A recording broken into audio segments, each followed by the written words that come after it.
You're listening to the CyberWire Network, powered by N2K.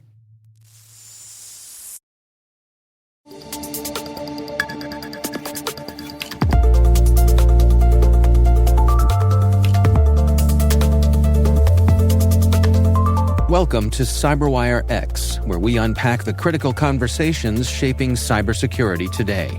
I'm Dave Bittner. Bug bounty programs are where businesses meet ethical hackers, a partnership built on curiosity, skill, and a shared goal, better security. But building that trust isn't as simple as swapping vulnerabilities for payouts. In today's episode, Annie Turner, Senior Security Engineer and Bug Bounty Program Lead at Adobe, and Jasmine Larry, a seasoned ethical hacker and one of Adobe's top researchers, unpack what it really takes to make this relationship thrive. From the motivations driving both sides to the myths that still cloud the field, we dig into the wins, the roadblocks, and the quiet factors like communication and shared purpose that can turn a bounty board into a real security asset.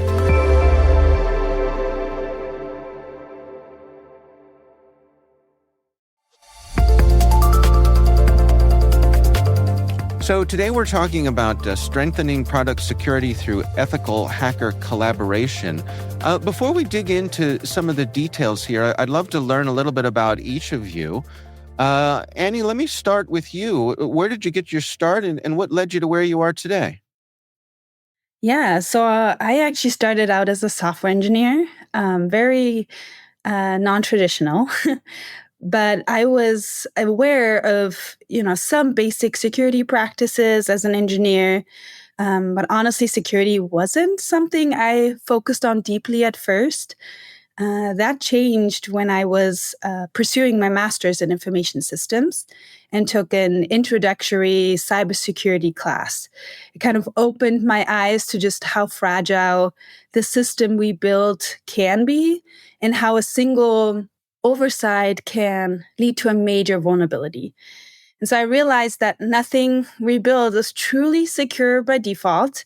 And that really sparked something in me. From that point on, I knew I wanted to focus on cybersecurity full time, not just building applications, but primarily protecting them. And then bug bounty programs kind of felt like a natural extension of that passion, because they bring together builders and breakers in a really collaborative, ethical, and impactful way. Well, Jasmine, how about you? You're on the bug bounty hunter side of things here. How did that become the thing that drew your attention? So I started working in IT a while back now, roughly like 12, 13 years ago. And just before that in school, I had a teacher that was really passionate in cybersecurity. I learned that I could hack as a job, as my day job, as a pen tester. So this was like my short-term career goal. So while I was working in IT, I did a few certifications in cybersecurity to help me land a job in cybersecurity, which I eventually got. So I started working as a pen tester. And around that same time, I heard about bug bounties. I was seeing people getting, I guess, large bounties on products. So I figured I'd, give it a shot. It did not start well. So it took a year to improve my skills, learn a lot more. And then a year later, I started looking at bug bounty again. And then it eventually worked out.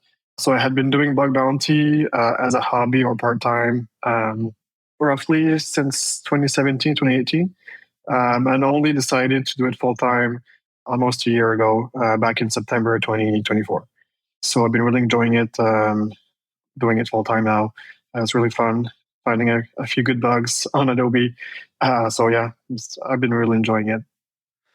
Annie, for folks who might not be familiar, can you describe for us Adobe's bug bounty program? I mean, how is it organized? What's the structure?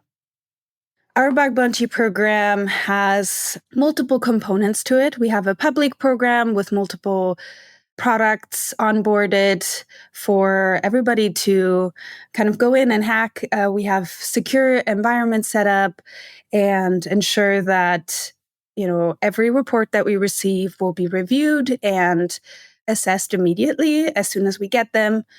We have our VIP program, which is our private program, and it is an invite-only initiative where we build closer relationship with top performing researchers.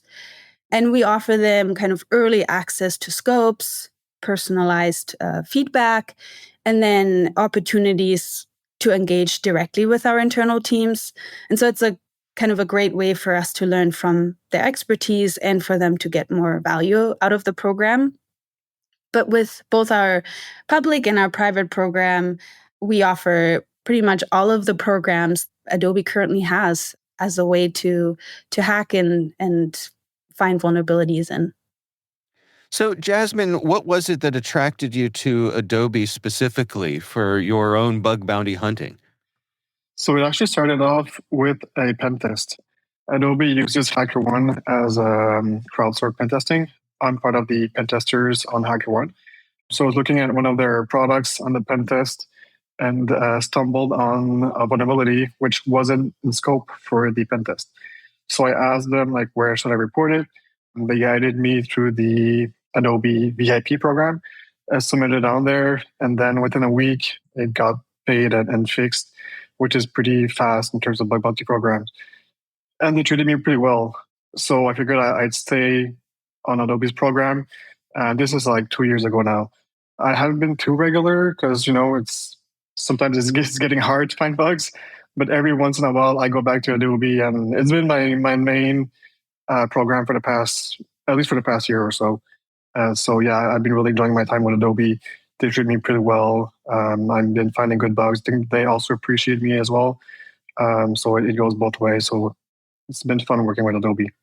Well, let's dig into that aspect of it. I mean, Annie, when you're working with folks like Jasmine, as he says, he feels as though he's being treated well, like Adobe is a good partner in this process.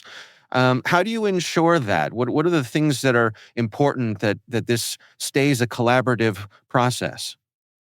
The biggest part of that kind of collaboration is trust. And the heart of a bug bounty program should be trust, right? Because you're working with so many different individuals from all over the world with different backgrounds. If researchers don't trust that, will take their work seriously, respond respectfully and promptly, just like Jasmine was saying, and then reward them fairly, they won't engage. Or they may leave after a bad experience. Companies need to trust that researchers will act ethically and stay within scope, but that mutual trust is what makes the whole system work. So, at Adobe, we strive to build that trust by demonstrating that we truly value every report and we focus on fast, respectful communication and full transparency and how findings will be handled as well internally. So yeah, the researchers need to see that we invest real time and resources to validate and remediate vulnerabilities, not just check a box. And so I think setting clear upfront, rules like our policies and programs, program scopes need to be exactly crystal clear. And this clarity kind of helps researchers feel confident in their efforts and that they will be recognized and taken seriously. So yeah, we also, maintain a fair and consistent reward structure because when researchers trust they'll be rewarded appropriately, I think they're more motivated to prioritize our program and submit a higher quality findings. And I suppose along with that, folks want to get paid in a timely manner. Jasmine, has that been your experience as well? That makes a difference? It does, especially when you're doing it full time. You don't want to wait months and weeks and months to get paid. The faster you get paid, the chances are that you're going to go back to the program or stick to that program. So for me with Adobe, it's always been like, I know what to expect. They pay pretty fast compared to other programs out there. The same thing in terms of fixing bugs, because if they fix bugs fast, that means I have less chances of getting duplicates. And when I do get a duplicate, that means I'm not getting paid. So when they fix fast and pay fast is definitely one of the main criterias of when I look for a new program to hack on or to stay on an existing program that I've been on for the past from the past. Annie, I'm curious, are there any common misconceptions that you find people have when it comes to bug bounty programs? Absolutely. I think maybe one common misconception is that bug bounty programs are kind of an open invitation to hackers to just find and exploit vulnerabilities, which can make some companies probably hesitant to run them, when in reality, bug bounty programs are carefully scoped and managed environments that encourage ethical researchers to help improve security in a controlled way.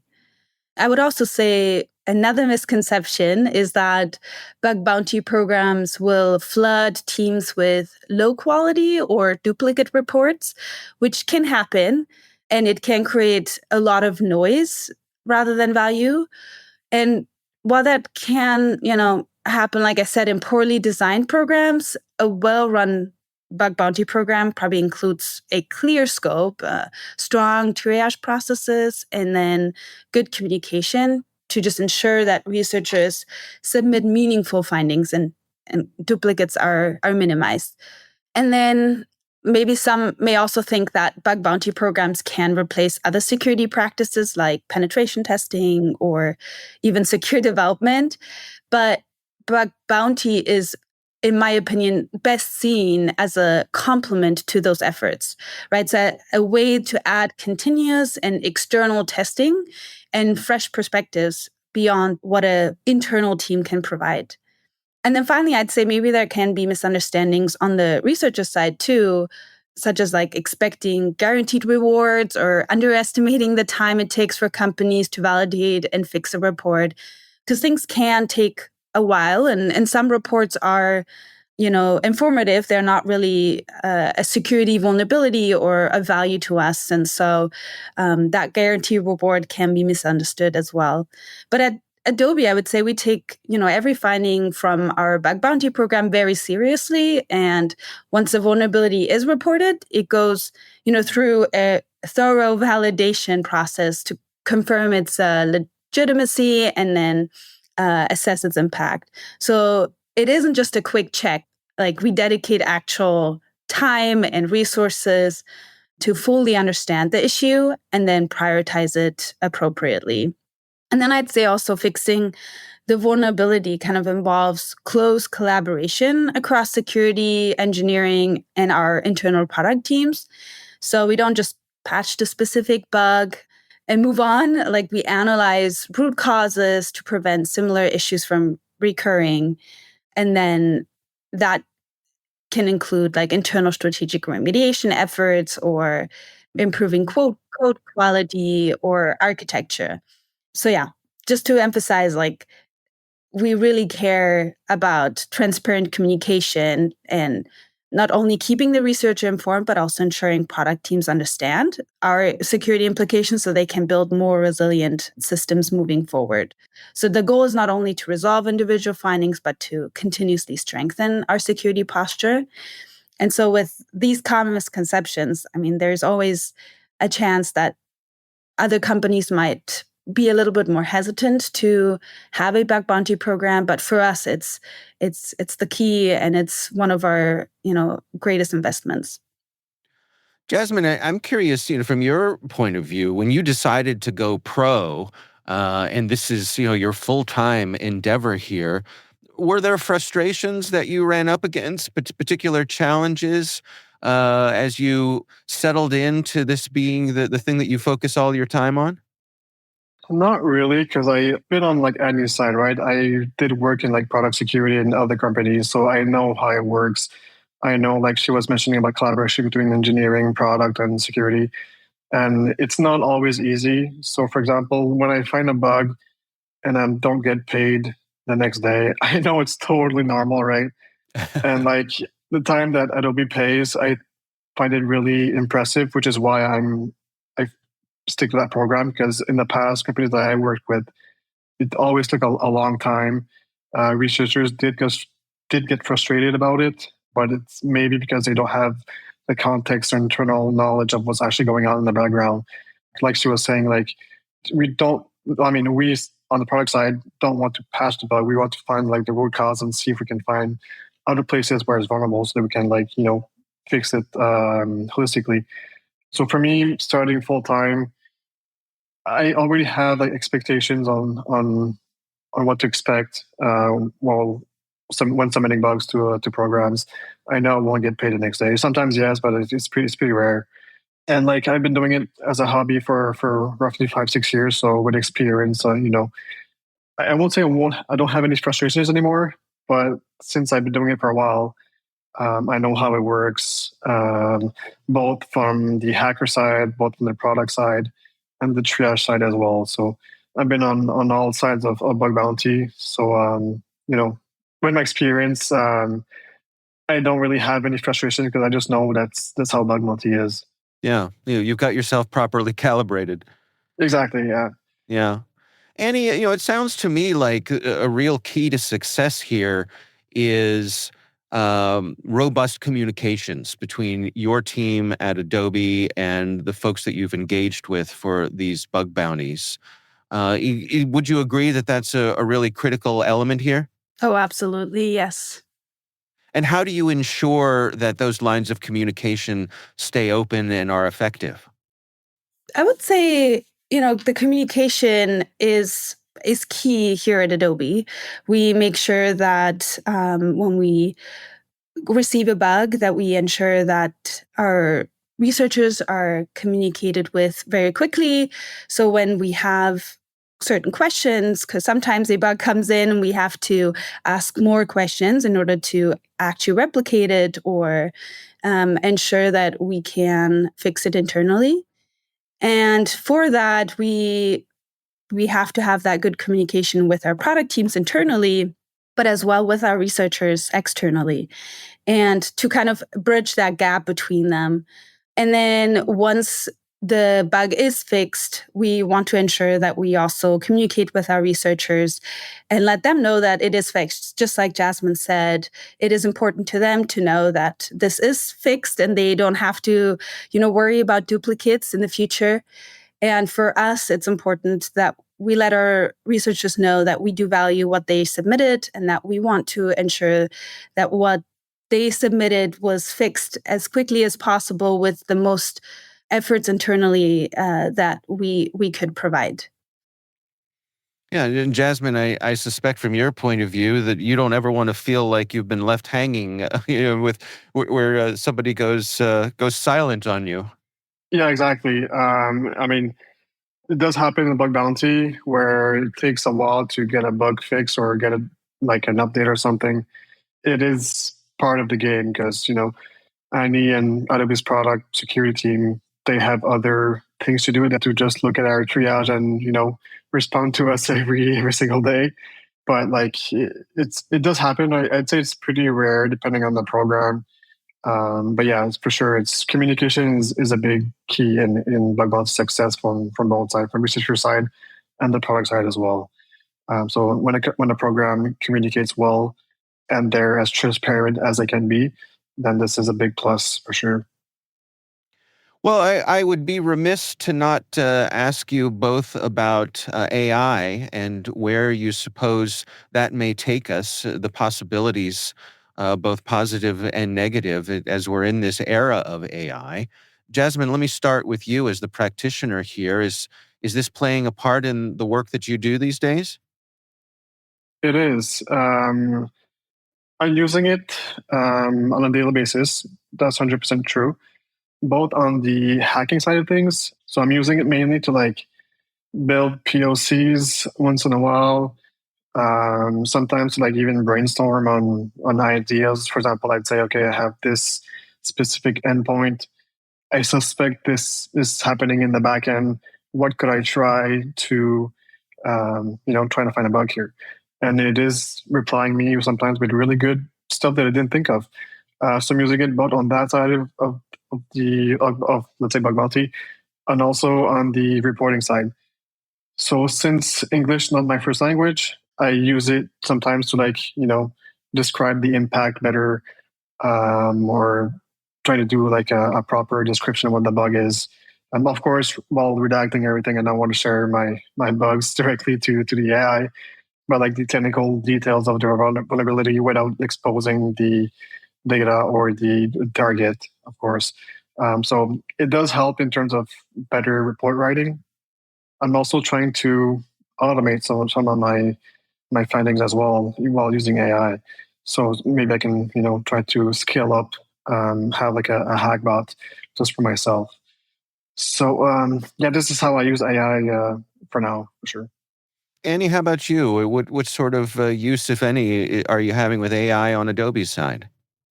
Yeah, I think we will see more and more AI popping up in the future. Right now, I'd say we primarily use AI for internal automations to make our team's work more efficient and effective. Those automations help us focus our attention more on the critical vulnerabilities and streamline triage and remediation, which does ultimately strengthen our overall security posture. So having that AI component and that automation internally definitely allows us to focus on, the highest impact vulnerabilities faster. And that's been just incredible to see evolve within Adobe. And obviously, like the more we have AI products within Adobe as well. So receiving more findings for our AI products, that's been very exciting for us as well to see how researchers approach these vulnerabilities and then how we can make sure that these AI tools are secured and effectively used. I want to wrap up with the both of you by looking a bit towards the horizon here. I mean, where do you suppose we're headed? Jasmine, as you look towards the future of bug bounty programs and these collaborations and your job as a hunter, what do you think the future holds? That's a great question. To be honest, I'm not even sure. For example, I could get replaced by AI in like 5-10 years. I really have no idea. I'm hoping that won't happen and it'll just be like a collaborative effort with AI because I do love hacking and love finding bugs. So I'm hoping that I'll still be useful in a couple of years. But I guess this is up to us to like prove that AI is good, but it doesn't work well or as well with a human collaborating with it.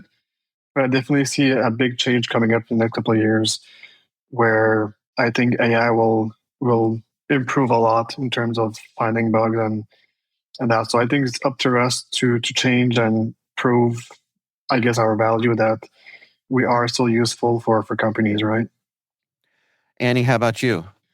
Well, I'd say looking ahead, I think I see bug bounty programs kind of evolving from being primarily reactive vulnerability discovery tools to becoming integral components of proactive security strategies.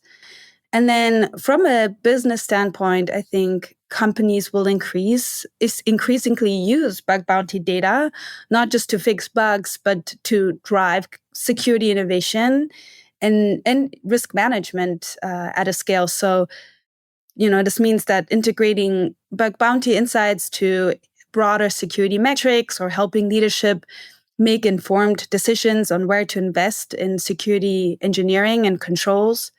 Like we talked about, I think we'll see more automation and AI-assisted triage to kind of manage the growing volume of reports and focus on those high-impact vulnerabilities. And then with more transparency and better communication tools and even co-creation of security solutions, I think collaboration between companies and researchers will for sure deepen. I think at Adobe, we've been working really hard to do that already. And then finally, I would say I anticipate bug bounty programs to extend beyond traditional software to cover emerging areas, maybe, cloud infrastructure, AI systems, which at Adobe, we've already begun expanding our programs to include those. But yeah, ultimately, bug bounty programs will be key business enablers and help organizations manage risk effectively while also moving faster and more confidently in their innovation.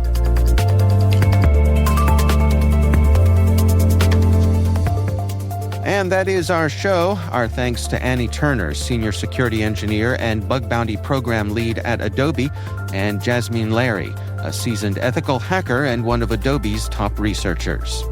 Thanks for listening. We'll see you back here next time.